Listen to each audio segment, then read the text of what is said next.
সকাল ৯টা নিউজে সবাইকে আমন্ত্রণ। সাথে আছে আমি নাফিস আব্দুল্লাহ। জাতীয় সংসদের চলমান প্রথম অধিবেশন মুলতবির পর আজ রোববার থেকে পুনরায় শুরু হচ্ছে।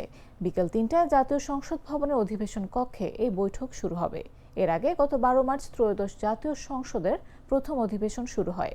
২ কার্যদিবস চলার পর ১৫ মার্চ অধিবেশন ২৯ মার্চ বিকেল ৩টা পর্যন্ত মুলতবি করা হয়।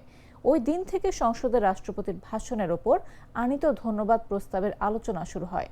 ত্রয়োদশ জাতীয় সংসদের এই প্রথম অধিবেশন চলবে আগামী ৩০ এপ্রিল পর্যন্ত। এ সময় রাষ্ট্রপতির ভাষণের ওপর মোট ৫০ ঘণ্টা আলোচনা হবে। সরকারি ও বিরোধী দলের সদস্যরা এতে অংশ নেবেন। সরকারি ছুটির দিন ছাড়া প্রতিদিন বিকেল ৩টায় অধিবেশনের বৈঠক বসবে। ১৪ মার্চ জাতীয় সংসদের কার্য উপদেষ্টা কমিটির প্রথম বৈঠকে এ সংক্রান্ত সিদ্ধান্ত নেওয়া হয়।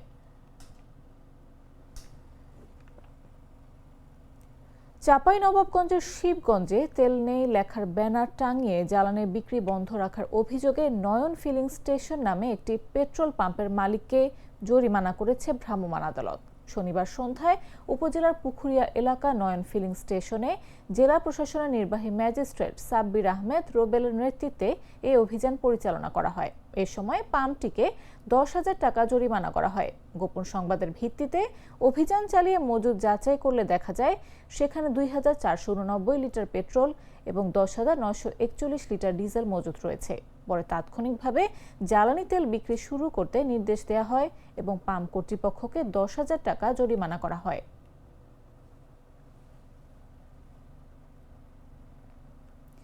ঢাকা থেকে বান্দরবনের দুর্গম থানচি রেমাক্রি এলাকায় ৪৭ জন পর্যটককে ফেলে পালিয়ে গেলেন ভ্রমণপ্রিয় পর্যটক এবং ঘুরি বাংলাদেশ নামের দুটি ট্রাভেল গ্রুপের সদস্যরা। পরে স্থানীয়দের সহায়তায় ভুক্তভোগীদের উদ্ধার করা হয়। শনিবার থানচি উপজেলার রেমাক্রি এলাকায় এ ঘটনা ঘটে। স্থানীয় সূত্রে জানা গেছে, ভ্রমণপ্রিয় পর্যটক এবং ঘুরি বাংলাদেশ নামে দুটি ট্রাভেল গ্রুপের ব্যবস্থাপনায় ঢাকা থেকে ৪৭ জন পর্যটক বান্দরবানের থানচির অতি দুর্গম ও অপার সৌন্দর্যময় তিন্দু রেমাক্রি এলাকায় ভ্রমণে যান। সেখানে ওই দুই ট্রাভেল গ্রুপের হোস্টরা পর্যটকদের রেমাক্রি এলাকায় ফেলে চলে যান। এতে চরম বিপাকে পড়তে হয় তাদের। পরে স্থানীয় গাইডদের সহায়তায় দীর্ঘ পাহাড়ি পথ হেঁটে পাড়ি দিয়ে থানচি সড়কের ২১ কিলো নামক এলাকায় পৌঁছানোর পর সেখান থেকে আলীকদম আসেন।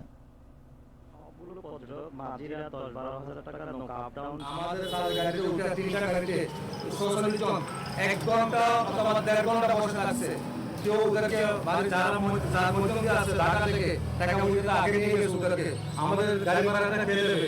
আসলে তাদের সাথে আমাদের যে কন্ডিশন ছিল, যে রুট প্ল্যান ছিল, যে খাবারের আইটেম ছিল, কোনোটা তারা করতে পারে না। কারণ প্রথম দিন আমাদেরকে এই রাতের খাবার ৪টার সময় খাইছি, অর্থাৎ ৬টার সময় রেমাক্রি থেকে হাঁটা শুরু করি।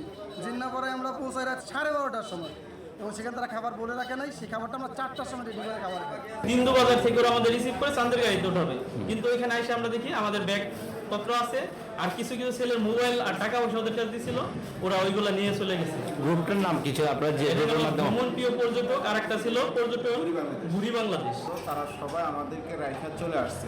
একজন পুষ্ট আমাদের সাথে ছিল না, একজন ছিল অপরিচিত, সেও সকালবেলা আমাদের কাছ থেকে পলায়। তো ফাহিম আমাদের কাছে সকাল পর্যন্ত ছিল, সকালে ঘুম থেকে উঠে তাকে আর পাওয়া যাচ্ছে না, সে আর আমাদের কাছে না। কালকে যে জিনিসটা হয়েছে, মেয়েদের নৌকার ব্যবস্থা করে দিয়েছিল, কিন্তু এই যে ছেলেগুলো সবাই হেঁটে হেঁটে আসছে, এই যে তাও অনেক ঘন্টার পথ, সেটা হচ্ছে রেমাক্রি থেকে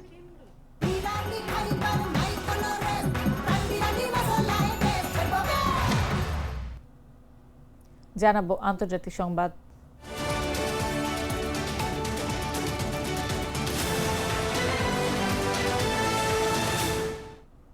উত্তর আফ্রিকা থেকে ইউরোপে পৌঁছানোর চেষ্টা করা ২২ জন অভিবাসন প্রত্যাশী গ্রিসের উপকূলে একটি রাবারের নৌকায় ৬ দিন সমুদ্রে থাকার পর মারা গেছেন। বেঁচে ফেরা ব্যক্তিরা শনিবার গ্রিক কোস্টগার্ডকে এ তথ্য জানিয়েছেন।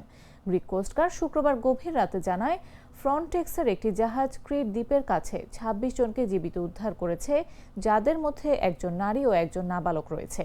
পরে কোস্টগার্ড এফপিকে জানায়, বেঁচে ফেরা ব্যক্তিদের মধ্যে ২১ জন বাংলাদেশি, ৪ জন দক্ষিণ সুদানের নাগরিক এবং একজন চাদের নাগরিক রয়েছেন। কোস্টগার্ড জানায়, আহত ২ জনকে ক্রিটের একটি হাসপাতালে নেওয়া হয়েছে।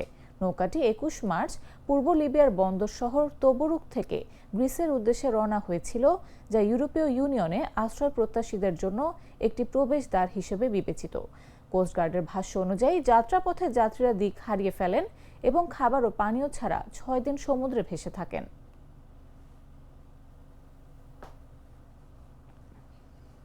মধ্যপ্রাচ্য জুড়ে বাড়তে থাকা ড্রোন ও মিসাইল হামলার হুমকির মুখে কাতার ও ইউক্রেন একটি গুরুত্বপূর্ণ প্রতিরক্ষা চুক্তি সই করেছে। এই চুক্তির ফলে একে অপরের সঙ্গে উন্নত প্রতিরক্ষা প্রযুক্তি এবং যুদ্ধের অভিজ্ঞতা বিনিময় করবে দুই দেশ। ইউক্রেনের প্রেসিডেন্ট ভলোদিমির জেলেনস্কি চলতি সপ্তাহে উপসাগরীয় দেশগুলোতে এক ঝটিকা সফরে বের হয়েছেন। সৌদি আরব এবং সংযুক্ত আরব আমিরাতের পর কাতারের সঙ্গে এই চুক্তিটি তার সফরে অন্যতম বড় সাফল্য হিসেবে দেখা হচ্ছে। কাতারের প্রতিরক্ষা মন্ত্রণালয়ের এক বিবৃতিতে জানানো হয়েছে, দুই পক্ষ বর্তমান নিরাপত্তা পরিস্থিতি এবং সম্ভাব্য সহযোগিতার ক্ষেত্রগুলো নিয়ে বিস্তারিত আলোচনা করেছে। এই চুক্তির ফলে দুই দেশ কেবল প্রযুক্তিগত সহযোগিতাই নয়, বরং প্রতিরক্ষা খাতে পারস্পরিক বিনিয়োগের পথও প্রশস্ত করল।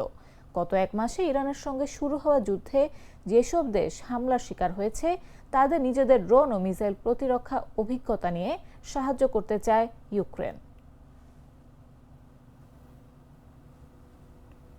কফি ক্যান্ডি কররা কফি, কঠিন স্বাদে হাইকে বলো বাই। এবারে খেলার খবর।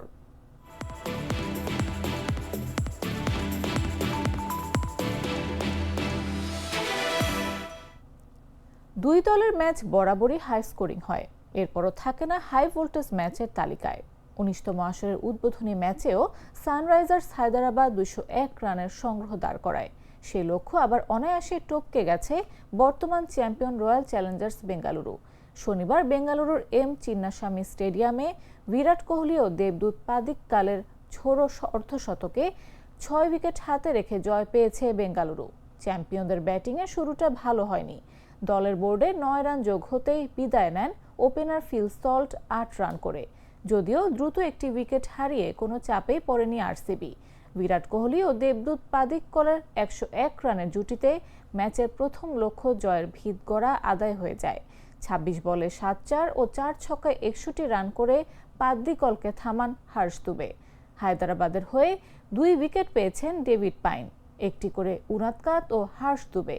এর আগে আইপিএলের উদ্বোধনী ম্যাচের উদ্বোধনী ইনিংসেই হলো রান বন্যা। টস হেরে ব্যাট করতে নামা সানরাইজার্স হায়দরাবাদ 9 উইকেট হারিয়ে স্কোরবোর্ডে সংগ্রহ করে 201 রান। 38 বলে 80 রানের ঝোড়ো ইনিংস খেলেন অধিনায়ক ঈশান কিষান।